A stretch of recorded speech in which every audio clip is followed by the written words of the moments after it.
హనుమంతుడు పూలతో కూడిన పూజలో కంటే తమలపాకు పూజకే అధిక ప్రాధాన్యం ఇస్తాడని పండితులు అంటారు. హనుమంతుడికి తమలపాకు పూజ చేస్తే అనేక గండాలు, ఆర్థిక ఇబ్బందులు, ఇతి బాధలు తొలగిపోతాయని ఆధ్యాత్మిక నిపుణులు చెప్తుంటారు. హనుమంతుడు అంతలా తమలపాకు పూజను ఎందుకు ఇష్టపడతాడు? ఎందుకంటే హనుమంతుడు లంకా నగరానికి వెళ్లి సీతమ్మ వారి జాడను తెలుసుకుంటాడు. ఆ తల్లికి ధైర్యం చెప్పి శ్రీరాముడి సైన్యం పట్ల లంకా నగరవాసులకు భయం కలిగేలా చేస్తాడు.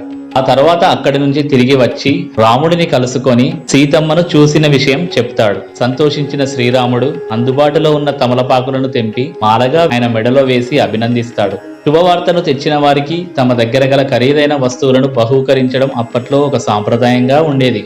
రాముడు వనవాసంలో ఉన్నాడు. ఇక హనుమంతుడు లంకా నగరంలోని కొన్ని భవనాలను తగలబెట్టి మరీ వచ్చాడు.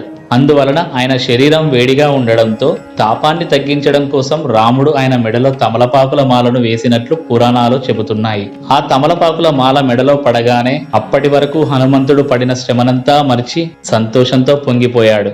అందుకే తమలపాకులతో పూజ చేస్తే కోరుకున్న వరాలను హనుమంతుడు ప్రసాదిస్తాడని పురోహితులు చెబుతుంటారు. జై శ్రీరామ్.